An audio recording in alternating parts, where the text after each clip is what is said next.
ମୁଗ ଆଉ ପଣସ କଠାକୁ କ'ଣ ଏମିତି ଥରେ ରାନ୍ଧିଛନ୍ତି? ଯଦି ରାନ୍ଧି ନାହାନ୍ତି ତାହେଲେ ଦେଖନ୍ତୁ, ଏଇ ରେସିପିଟି ବହୁତ ବଢ଼ିଆ ଲାଗିବ, ବହୁତ ସହଜ ଉପାୟରେ ହେଇଯିବ। ନମସ୍କାର, କୁକ୍ ୱିଥ୍ ମୁର୍ଛା ଚ୍ୟାନେଲକୁ ବହୁତ ବହୁତ ସ୍ୱାଗତ। ପଣସ କଠାକୁ କାଟିଲା ବେଳେ ଆଗ ତେଲ ହାତରେ ଲଗାଇ ନେବେ, ଯାହାଫଳରେ କି ତାର ଅଠାଟା ହାତରେ ଲାଗିବନି। ଆଉ ଯେତେବେଳେ ପଣସ କଠା ନେବେ, ଭଲ ପଣସ କଠା ମାନେ ପୁରା ନଗଦା ପଣସ କଠାଟା ନେଲେ ଆମକୁ ତରକାରୀଟା ବହୁତ ଟେଷ୍ଟ ଲାଗେ।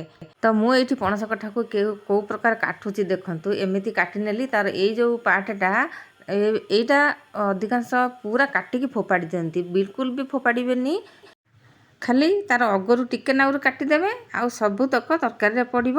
ସିଏ ବି ପଣସ କଠା ଭଳି ଟେଷ୍ଟ ଆସିବ, ବିଲକୁଲ କିଛି ବି ଖରାପ ଲାଗିବନି। ଆଉ ଅଧିକାଂଶ ଲୋକ କ'ଣ କରନ୍ତି, ସେଇଟାକୁ କାଟିକି ଫୋପାଡ଼ି ଦିଅନ୍ତି।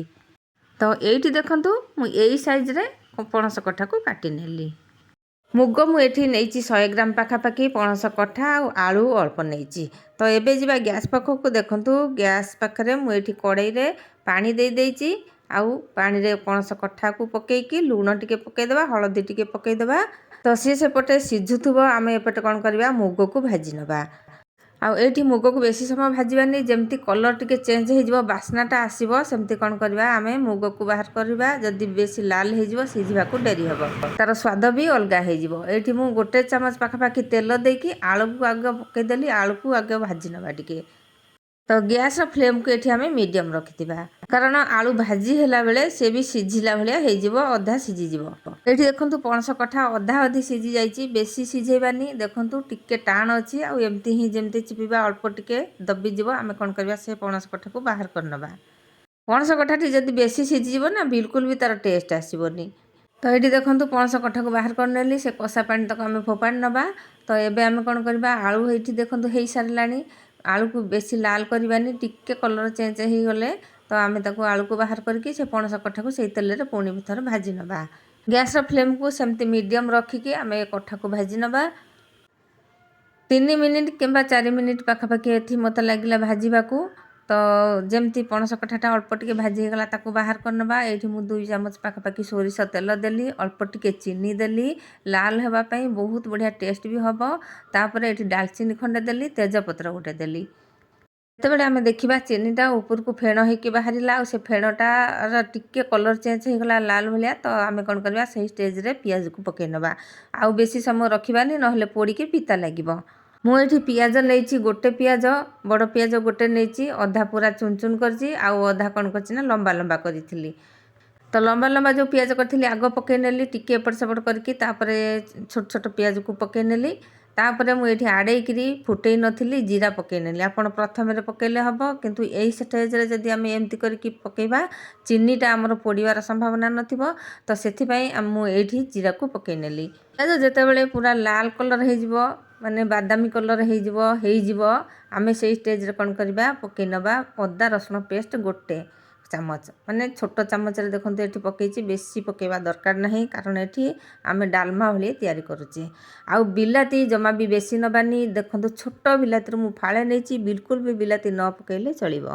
ତ ଏଠି ନେଇଛି ମୁଁ 1 ଛୋଟ ଚାମଚ ହଳଦୀ ଗୁଣ୍ଡ, 1 ଛୋଟ ଚାମଚ ଧନିଆ ଗୁଣ୍ଡ, 1 ଛୋଟ ଚାମଚର ଅଧା ନେଇଛି ଜିରା ଗୁଣ୍ଡ, ଆଉ ଛୋଟ ଚାମଚ ମୁଁ ଏଠି ଲାଲ ଲଙ୍କା ଗୁଣ୍ଡ ଦେଇଛି। ଏଇଟା ରାଗ ବି ଲାଗିବ, ଆଉ ଲାଲ ବି ହେବ। ଆଉ ଯଦି ଆପଣ ରାଗ ଖାଉଛନ୍ତି, ଏଇଠି କ'ଣ କରିବେ, ଆହୁରି 1 ଚାମଚ ଲଙ୍କା ଗୁଣ୍ଡ ପକାଇ ପାରିବେ, କିମ୍ବା କଞ୍ଚା ଲଙ୍କାକୁ ଛେଚିକି ମଧ୍ୟ ଏଇ ଷ୍ଟେଜ୍ରେ ପକାଇ ପାରିବେ। ଗ୍ୟାସ୍ର ଫ୍ଲେମ୍କୁ ବିଲକୁଲ ଲୋ ରଖିଥିବେ, ମସଲାକୁ କଷିବେ, ନହେଲେ ମସଲା ପୋଡ଼ିଯିବ। ଧ୍ୟାନ ଦେବେ, ଏଇଠି ଗୁଣ୍ଡ ମସଲା ପଡ଼ିଛି, ବିଲକୁଲ ବି ବେଶୀ ସମୟ ଆମେ ଭାଜିବାନି। ଟିକେ ଖାଲି 1 ଥର ଏପଟ ସେପଟ ଖରିକାରେ କରିକି କ'ଣ କରିବା, ଆମେ ସେଇ ପଣସ କଠାକୁ ଆଳୁକୁ ପକାଇକି ଟିକେ ପାଣି ଦେଇଦେବା। ପାଣି ଦେଇକି ଏପଟ ସେପଟ କରିକି ନଉଟେଇବା। ଯଦି ବେଶୀ ସମୟ ଏଇଠି ମସଲାକୁ କଷିବା, ତାହେଲେ ତାର ବାସ୍ନା ପଳେଇବ, ଟେଷ୍ଟ ବି ପଳେଇବ।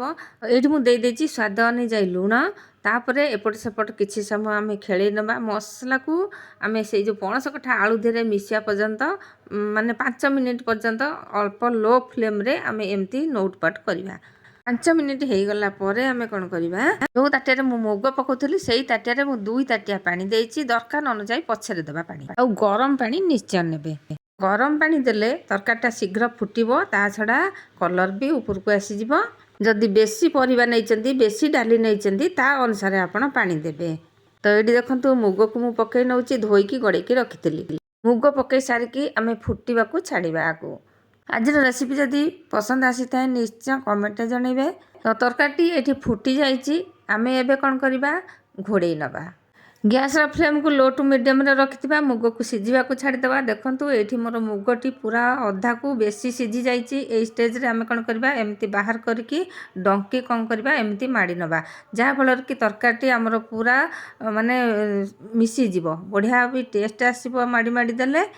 जदि आम मुग को बेसी सीझेबा तार टेस्ट पूरा कमिज तरकारी पानी सब सुखी जाइए। मुझे गरम पानी दरकार अनुजाई देली जेतिकी आमको झोल दरकार जेतिकी पानिया दरकार सेतिकी दबा।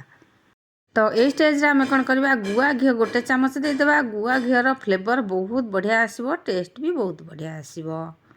गैस बंद करने पूर्वर डालीचीनी गुजराती गुंड करके मुझे रखी ये देखो गोटे चिमुटा मुझे देदेली बेसी दबानी फ्लेवर बेसी आसिले भल लगे बेसी फ्लेवर भल लगे से मैंने देपारे। गैस को बंद करके कंचा लंका छेचिकी ये देदेबा बहुत बढ़िया टेस्ट आसो बास्ना भी आसो। आज रेसिपी जब पसंद आसी थाए निश्चय सांग मैंने कमेंट जनइबे। आउ कौटू देखुं निश्चय टी कमेंट जनइले मु बहुत खुशी हेबी।